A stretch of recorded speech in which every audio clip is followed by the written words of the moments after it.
안녕하세요. 부남중학교 3학년 학생들 여러분. 오늘은 쌤 대신에 이쁜 은준쌤이 대신해서 오프닝을 진행하도록 하겠습니다. 자, 오늘은 실험 보고서를 쓰는 방법과 실험실 안전 규칙에 대해서 이야기하겠습니다. 특히 실험실 안전 규칙은 1년 동안 꼭 지켜야 할 내용들이니까 집중해서 들어주세요. 여러분, 원래 3차 시에는 수행평가 안내가 계획되어 있었죠? 그런데 코로나에 따라서 수행평가에 대한 안내는 조금 보류를 하겠습니다. 먼저 실험 보고서 및 실험지 유의사항에 대해서 안내하도록 하겠습니다. 실험 보고서란 무엇일까요?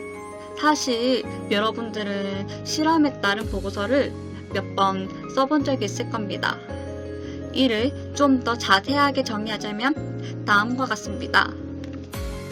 실험을 먼저 계획하고 이 실험을 진행하여 거기에서 나온 결과를 토대로 분석하고 작성한 것을 실험 보고서라고 합니다. 실험 보고서는 다음과 같은 양식을 주로 따릅니다.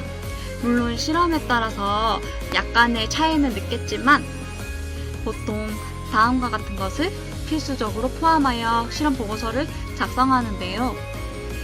먼저 실험 제목, 내가 무엇을 실험할 것인가 그 실험의 제목을 써줍니다.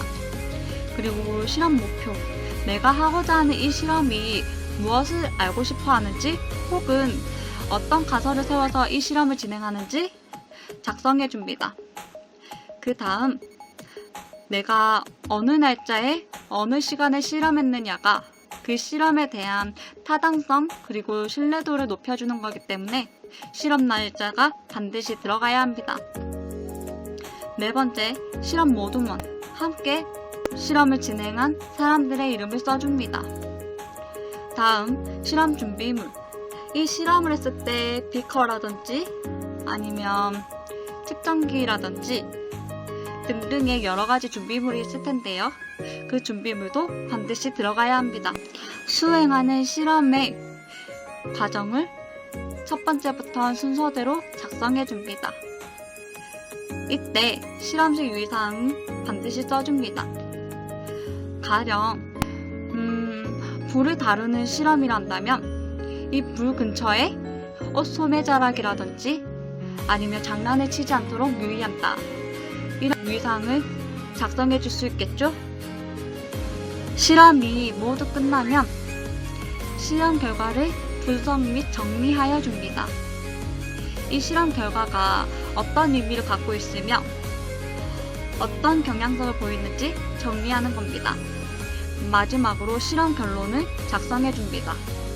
실험 결과를 분석하여 정리했을 때 제일 처음 이 실험 목표 혹은 이 실험이 담고 있는 가설을 썼을 겁니다. 이때 이 목표와 우리들의 실험 결과가 일치하는지에 따라서 그 실험을 성공 혹은 실패라고 볼 수 있겠죠. 그렇다면 왜 이번 실험을 성공하였을까 혹은 실패하였을까 그 원인 분석도 함께 결론에 담아줍니다. 이처럼 양식이 주어져 있는데 이 양식에 맞춰서 명확하게 작성한다면 실험 보고서 기준 점수를 만족하게 될 겁니다. 실험실 유의사항도 안내해드리겠습니다. 실험 보고서를 작성할 때 이 유의사항도 들어가야 된다고 했는데요. 물론 실험 특성에 따른 유의사항도 있지만 지금 알려드릴 것은 공통적으로 유의해야 하는 실험실 유의사항을 안내해드리겠습니다. 이는 과학 동화모를 참고하였습니다. 먼저 실험실 안전수칙 요령입니다. 실험실 내에선 꼭 선생님의 허락과 지시를 따라줘야 합니다. 혹시라도 안전사고가 발생하면 선생님에게 반드시 알리고 선생님은 응급조치를 취한 다음 상황 파악에 따라 보건실 혹은 119로 연락하게 됩니다. 첫 번째, 공동안전수칙입니다. 비커 같은 유리기구가 실험 중에 깨질 수도 있겠죠. 이때 깨진 유리 조각은 직접 만지지 않고 두꺼운 수건이나 박스로 덮은 다음 선생님에게 알려 지시에 따라 처리합니다. 혹시라도 여기에 비어서 상처가 났을 경우 구비된 소독용 알코올로 소독한 후에 깨끗한 천으로 눌러 지혈한 다음 보건실이나 병원에서 치료를 받습니다. 실험실에서 실험을 수행하다가 어지러움을 느꼈을 경우에 선생님과 다른 학생들에게 상황을 알린 다음 옷을 느슨하게 하고 일단 편안한 의자에 누워 안정을 취합니다. 실험실에서 넘어지거나 미끄러졌을 경우 선생님이 부상 정도를 확인하기 전까지 웬만하면 움직이지 않고 바로 선생님을 부릅니다.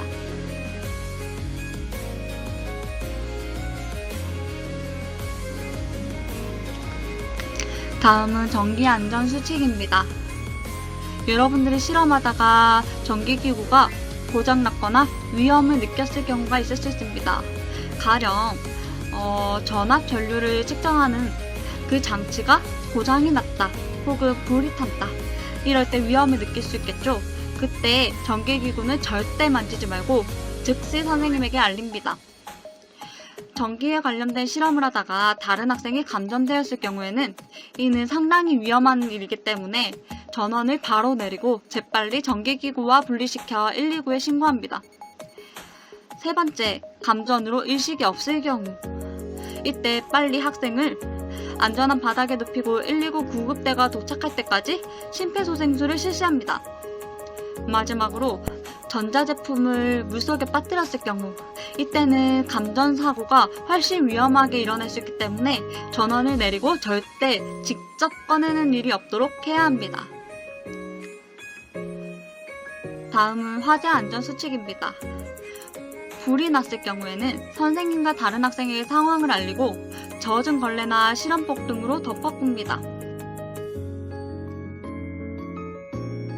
큰 불이 났을 경우에는 소화기로 불을 끄며 화재 경보기를 울리고 119에 신고합니다.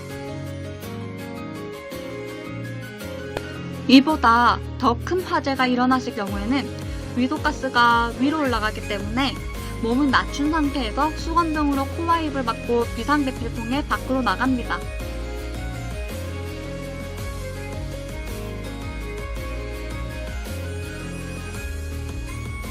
마지막으로 화상을 입었을 경우에 얼음이나 찬물로 일단은 식힌 다음 선생님께 상황을 알리고 의사의 치료를 받습니다. 세 번째, 화학약품 안전수칙입니다. 실험을 하다가 시약품이 피부나 옷에 묻었을 수 있겠죠. 그러면 장갑을 낀 상태로 일단 화학약품을 제거하고 흐르는 물에 충분히 씻어내립니다.